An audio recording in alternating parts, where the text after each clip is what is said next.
Hello les amis, alors aujourd'hui je vais vous faire une petite vidéo parce qu'on me demande souvent au sujet des enquêtes de la Capitaine Valentin, on me demande souvent comment j'ai fait pour réussir à vendre autant d'e-books et de pages lues.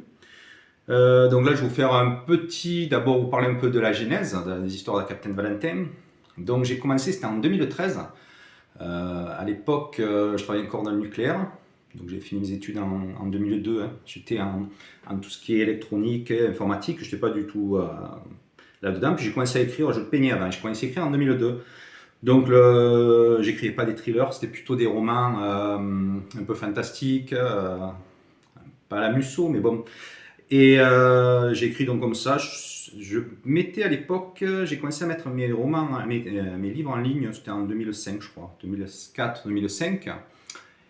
Et je comptais pas spécialement en vivre, j'étais pas du tout dans les thrillers, par contre j'aimais beaucoup les films, j'adorais tout ce qui était thriller. Et au début, j'étais publié par une petite maison d'édition, je m'en foutais un peu. Et en 2013, il est arrivé donc Amazon. Amazon, à l'époque, il n'y avait pas grand monde. Hein, c'était, même j'y croyais pas trop parce que on était il y avait que des grands auteurs de thrillers. Et bon, mais j'ai commencé par un titre gratuit, je me rappelle, c'était La Fleur du Mal. Donc c'est la première enquête de la Capitaine Valentin. Et ça a très bien marché de suite. J'ai fait, je crois à l'époque, c'était plus de 100 ventes dans la journée, je faisais sur les titres gratuits, je sais plus si c'était 5 jours qu'on avait droit. Bon, j'étais étonné. Et du coup, après, je me suis lancé comme ça. J'ai écrit la première série de la Capitaine Valentin. La première, oui, c'était la Fleur du Mal. Et ça a très bien marché. Bon, après, je faisais des petits prix, j'étais entre 0,99 et 2,99 €. Je suis resté toujours très bas en prix. Parce que bon, au début, je ne comptais pas forcément en vivre. À l'époque, je crois que j'avais envoyé pour une maison d'édition, mais ça n'a pas marché. Je l'ai envoyé une ou deux, puis c'est des livres épais, donc je n'ai pas m'amusé à envoyer 400 pages chaque fois. Et donc j'ai continué avec Amazon, et ça a très très bien fonctionné, parce que je crois que j'ai 10 ou 15 000 e-books vendus, et en page lues, je suis à plusieurs millions. Donc c'est comme ça que j'ai commencé en fait des enquêtes de la Capitaine Valentin. Hein.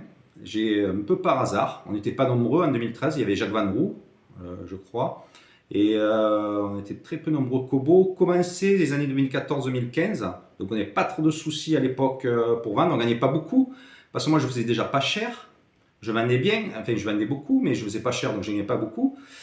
Et les choses intéressantes, donc pour ma part, pour en revenir au succès des histoires, enfin des enquêtes de la Capitaine Valentin, ça a commencé j'ai pu réussir à commencer à en vivre correctement à partir de 2016, je crois, 2015 où j'ai commencé à en gagner un peu d'argent. C'était à cette époque-là, surtout quand est arrivé l'abonnement Kindle en fait. Donc il faut savoir que sur les enquêtes de la Capitaine Valentin, l'abonnement Kindle fait à peu près 60% des revenus, hein, d'après ce que j'avais regardé sur la comptabilité. Donc le succès il est venu de quoi? Déjà au début on n'était pas nombreux. Après, donc j'ai commencé à gagner un peu ma vie, j'ai pu passer mon temps à écrire, donc il faut savoir que ça demande beaucoup de temps d'écrire, parce que moi je fais aussi des recherches en ésotérisme, donc je peux passer des journées entières, pas forcément à écrire, mais lire, me déplacer, donc déjà je suis dans il y a un peu moins de lecteurs, mais ça m'a permis d'émerger aussi dans ce contexte-là du thriller ésotérique. J'avais une enquêtrice, donc j'ai fait une enquêtrice. Et les séries, il faut dire que la série, ça aide pas mal. Une série, si le premier roman n'était pas non plus très abouti, mais il y a quand même une bonne idée. Donc du coup c'est que ça a lancé ça m'a permis de continuer sur cette voie avec la Capitaine Valentin. Et donc si on me demande souvent comment j'en suis arrivé là, c'est vrai que je suis à presque 100 000 lecteurs. Je crois que j'ai fait à peu près, en comptant les pages lues, parce que j'ai à 14 millions de pages lues, et 70-80 000 e-books. Donc ça me fait, entre les pages lues et les e-books, je dois être à 100 000 lecteurs, ce qui est, je ne pensais jamais y arriver. Mais bon, quand on me demande, il y en a certains qui me demandent comment ils pourraient faire pour vendre. C'est vrai qu'en plus maintenant c'est très dur. Moi je réussis à vendre parce que je suis déjà arrivé avant. J'ai passé énormément de temps, donc j'ai réussi à gagner ma vie dessus, et j'ai pu écrire, passer, parce que c'est pas évident quand on écrit un livre, il faut du temps, il faut de l'argent aussi. Hein. Donc c'était un plus de gagner, de réussir à s'en sortir grâce à l'auto-édition. Donc j'ai fait des petits prix, donc ça m'a permis de lancer toute l'enquête, mais les petits prix, tout le monde, j'ai des collègues qui ont essayé, ça n'a pas fonctionné, ça fonctionne parce que moi j'ai une série avec pas mal d'avis, j'ai presque 20 000 avis, du coup les gens ils sont rassurés. Et je mets souvent les petits prix, du coup ils achètent, et en le mettant aussi dans l'abonnement Kindle. Il faut savoir que l'abonnement Kindle c'est très intéressant, par contre on reste uniquement chez Amazon. Hein. Mais l'abonnement Kindle, comme je vous disais, j'ai pu monter à presque 35 000 pages lues avec mes 9 livres par jour, ce qui est presque 4, ce serait l'équivalent de 80 e-books ou 70 e-books vendus. C'est presque, même avec certaines maisons d'édition, c'est inimaginable. Il faudrait déjà des bonnes maisons d'édition.